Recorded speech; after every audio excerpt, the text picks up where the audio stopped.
Allons-y, on sort. Alors, ce n'est pas la fin du confinement en France. Par contre, à Monaco, comme c'est un autre pays, c'est la fin du confinement. Donc, si tu as besoin de travailler à Monaco, tu as le droit d'y aller. Il n'y a plus de confinement là-bas. Monaco, c'est juste à côté de nous ici. En bas, là-bas, tu vois, les immeubles. Du coup, avec l'agence marketing, on a quelques clients qui sont à Monaco. Donc, je dois y aller pour le travail. Ceci veut dire que c'est l'heure. Après, ça fait combien de temps maintenant, Erwan? 2 mois? 2 mois, je pense, ouais. Ça fait 2 mois presque qu'on est en confinement. Finalement, je peux rouler la Ferrari. Alors pendant le confinement, quand on allait faire les courses, je l'ai quand même roulé 2-3 fois, mais c'est vraiment c'est 2 minutes jusqu'au magasin. Donc j'ai pas vraiment pu réchauffer le moteur et vraiment l'utiliser. Donc là, j'ai tellement hâte. Donc ça va être une vidéo super simple aujourd'hui. Je voulais juste, c'est un moment que j'attends depuis longtemps et je voulais le partager avec toi. Je dois rentrer du côté passager parce qu'elle est très proche du mur là-bas. Ça va faire un petit démarrage au froid, ça va faire plaisir ça. Attends, je vais ouvrir les vitres pour que tu puisses bien l'entendre. Oh, elle fait du bruit.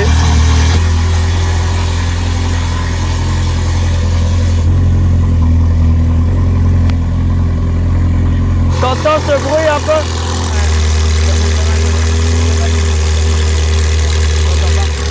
On va la laisser se réchauffer un peu d'abord.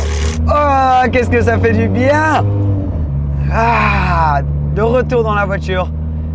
Les gars, je peux même pas vous expliquer à quel point ça m'a manqué. Bien sûr, c'est pas quelque chose qui est particulièrement important, crucial à la survie, mais est-ce que ça m'a fait mal au cœur de voir la voiture dans le garage tous les jours et pas pouvoir la sortir? 100%. Je veux juste dire que bien sûr, le 11 mai, c'est l'ouverture en France et que je ne sortirai pas la voiture à moins que c'était vraiment parce que j'ai du travail à faire à Monaco et que c'est ouvert à Monaco et on a parfaitement les permissions d'aller en France envers Monaco si c'est pour des besoins de travail. Pourquoi pas prendre la Ferrari et pourquoi pas s'amuser en y allant. Et peut-être prendre la route un petit peu plus longue. Pourquoi pas. Le moteur là, je l'ai fait tourner pas mal à la maison avant de commencer. Donc le moteur il est chaud mais je commence en roulant assez tranquille juste pour faire un peu tourner tous les fluides dans la voiture. Juste pour qu'elle puisse un peu s'échauffer avant de vraiment commencer à m'amuser. On est même en mode wet là. On va passer en mode sport. Ce qui rend la boîte de vitesse un petit peu plus rapide, un petit peu plus brutale. Et même tu le sens dans la pédale d'accélérateur, c'est un petit peu plus direct. Là j'ai toutes les vitres fermées et tout, donc on n'entend pas vraiment le bruit. Enfin on l'entend mais pas autant que si j'ouvrais les vitres. J'ai déjà fait plusieurs vidéos comme ça en roulant dans la Ferrari. Mais là, comme ça faisait un bout de temps, moi j'avais qu'une envie, c'était de faire ça. Et je me disais peut-être que la famille aussi vont juste vouloir kiffer le temps en roulant en voiture. Donc vidéo toute simple aujourd'hui, 2 GoPro, toi et moi, en kiff. Allez, je vais ouvrir un peu les vitres et on peut commencer un peu à monter dans les tours. Oh, oh j'avais oublié le bordel qu'elle fait. Waouh, waouh, waouh. Ce bruit Capristo. Si c'est ta première fois sur la chaîne, clique le bouton pour t'abonner. Parce qu'on va avoir beaucoup de vidéos comme ça dans le futur. Oh, je peux sentir que les pneus sont froids. Waouh. T'oublies à quel point cette voiture, parce qu'elle a maintenant plus de 10 ans, elle peut être traître. Les freins céramiques, ils prennent longtemps à se réchauffer. Là, ils sont pas chauds, donc il faut vraiment prendre de l'avance. Commencer à réchauffer les freins. Les pneus, quand même, c'est des Michelin, ils prennent un peu de temps pour se chauffer.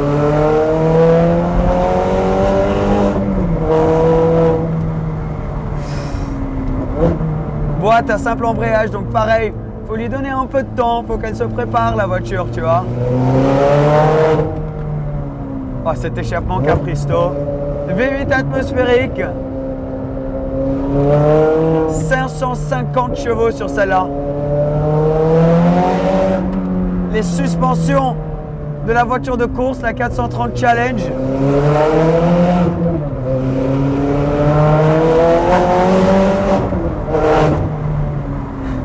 Et une âme de la part du diable. Mais quelle voiture! Ah tiens, une petite Porsche qui passait, peut-être en train de faire pareil.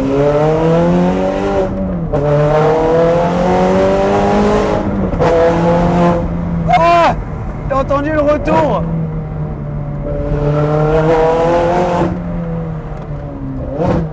Pour moi, c'est une des meilleures voitures au monde. Pouah. Elle est tellement pas filtrée, même à travers le volant. Et une fois que les pneus commencent à chauffer, la tenue de route est juste slim. Waouh! Waouh! Ah les gars, ça m'avait manqué! Ah, ça m'avait tellement manqué! Quelle beauté! J'avais oublié à quel point t'étais incroyable. Ah, je suis refait. Je suis complètement refait. Putain, mais c'est fou! La voiture, ça fait presque 6 mois que je l'ai. Et j'ai toujours pas les mots. Peut-être pris un petit détour. Mais c'est bon, je ne sors pas de la voiture, je ne fais du mal à personne. Je suis juste en train de m'amuser. Maintenant, on va aller direct en ville. Mais comment ne pas faire ça, quoi?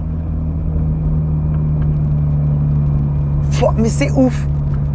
À chaque fois que je la conduis, dans ce style, vraiment, j'en sors en choc. Elle est sublime. Je vais aller en mode race. Alors là, quand tu passes en mode race, la boîte de vitesse est encore plus rapide et encore plus violente. Et du coup, normalement, en sport, pour un peu sauver la boîte de vitesse et la conserver plus longtemps, je soulève le pied quand je change de vitesse. Sur les boîtes à simple embrayage, ça aide la boîte de vitesse un peu passer. Mais quand je suis en race, sur une route comme ça, tu as envie de vraiment kiffer au max. Donc là, je garde le pied sur l'accélérateur et là, ça te met une belle petite claque. Regarde.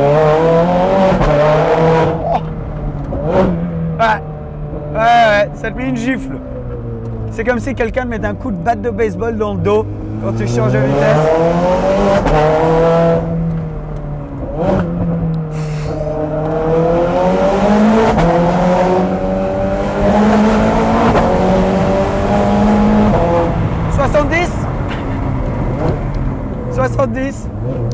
Waouh! Les freins sont toujours pas chauds. Il faut vraiment, ça prend du temps à les réchauffer. Il faut faire gaffe parce que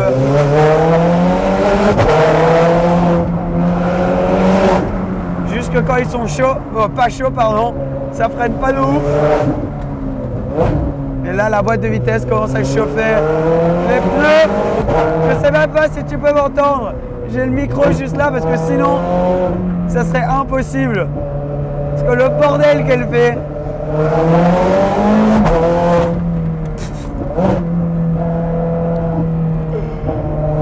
C'est un truc de malade.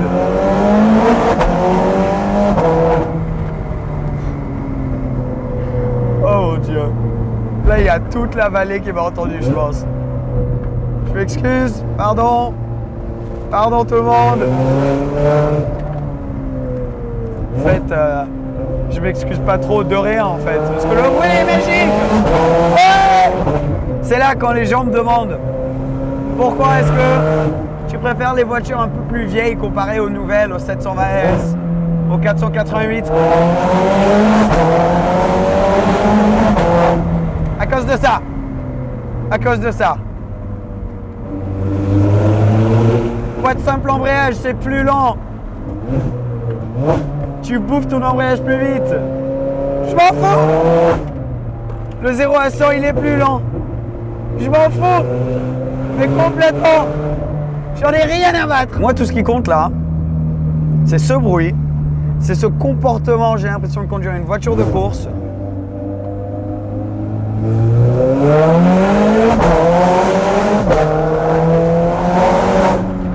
Tu fais ton 0 à 100 en 2 demi-secondes plus rapide. Rien à battre. Ton tour du Nürburgring, il est plus rapide. Rien à battre.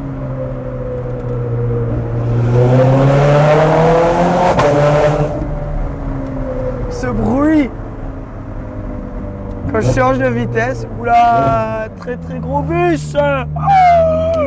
Oh mon cœur. Ah.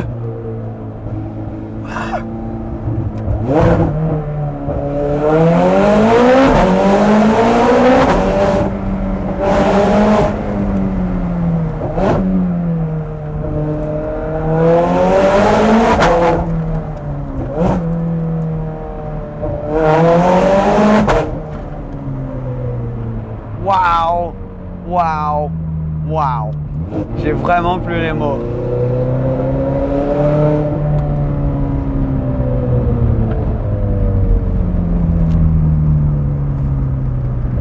Ah, ça m'avait manqué. Je savais que ça me manquait, mais je réalisais pas à quel point encore. Et c'est pour, littéralement, si tu as quelqu'un qui vient te voir et te dit pourquoi est-ce que tu es un fan de voiture, genre qu'est-ce que ça te fait de rouler dans une voiture de sport de ce genre, mec, tu les prends dans cette voiture, tu les prends dans une Murcielago SV, même une Golf GTI des années 2010, un Porsche Cayman, une voiture de cette era quand tu avais les moteurs atmosphériques qui faisaient vraiment un vrai bruit. Tu les amènes dans une voiture comme ça, sur une route comme celle-ci, c'est pour ça. Tu leur dis, c'est pour ça qu'on kiffe. Et s'ils ne comprennent pas, c'est leur problème. Cette vidéo est aussi peu filtrée que la voiture, j'ai l'impression. C'est juste moi, en gros kiff. Là, je vais arriver dans pas si longtemps, donc je vais quand même devoir commencer à réfléchir et à focus sur le travail et sur les réunions que je vais faire dans 2 minutes là. Me mettre un peu en tête de quoi on va parler, mais fin du confinement. En France, on y est presque, les gars. Mais en tout cas, avoir la chance de rouler comme ça, c'est vraiment quelque chose de spécial, hein. Et cette voiture, les gars, la 430 Scuderia, c'est une des meilleures, pour moi, une des meilleures de tous les temps. Et je sais, bien sûr, que je vais dire ça. C'est la voiture que j'ai achetée.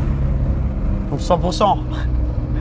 Le mec, c'est pour ça que je l'ai prise aussi. Mais c'est vrai qu'à chaque fois que je rentre dedans, elles sont rares les voitures qui n'arrêtent pas de te surprendre. Qui à chaque fois que tu rentres dedans, te donnent cette sensation où elle te fait... elle te donne la chair de poule, je crois que ça s'appelle comme ça, j'ai oublié. Bref, quand tes poils de bras se mettent tout droit, à la perpendiculaire, c'est rare. Une voiture qui peut continuer à te faire ça pendant des mois et des mois, ça fait... Dans pas longtemps, ça va faire... ça fait 6 mois en gros que j'ai cette voiture déjà, les gars. Ça passe vite. Bon, 2 de ces 6 mois, j'ai pas pu rouler. Et je suis quand même là et c'est comme si la voiture elle était neuve. Je suis un gosse. Et c'est comme si c'était la première fois que je conduisais la voiture. C'est quand même incroyable. Je suis mais complètement amoureux avec cette voiture. Quand je m'arrête, je la mets en neutre. Pour la mettre en neutre, je tire les 2 palettes. Il y a plusieurs personnes qui me demandaient pourquoi je tirais les 2 palettes quand j'ai arrêté la voiture. Mais justement, c'est parce que sur une boîte simple embrayage, c'est important quand tu peux de la mettre en neutre quand tu es arrêté parce que sinon elle va continuer à essayer d'engager la première vitesse. Donc tu la remets en neutre pour qu'en gros la boîte se calme et ça fasse rien et c'est mieux pour... Ça allonge la durée de vie de la boîte de vitesse.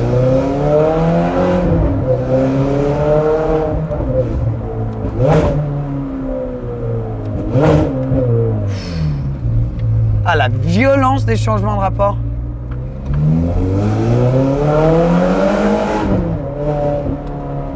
Quand tu rétrogrades, écoute ça, t'es prêt? 3, 2, 1.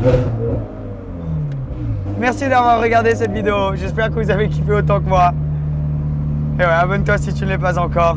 Et à très bientôt la famille. Je vous kiffe, je vous aime. Ciao, ciao.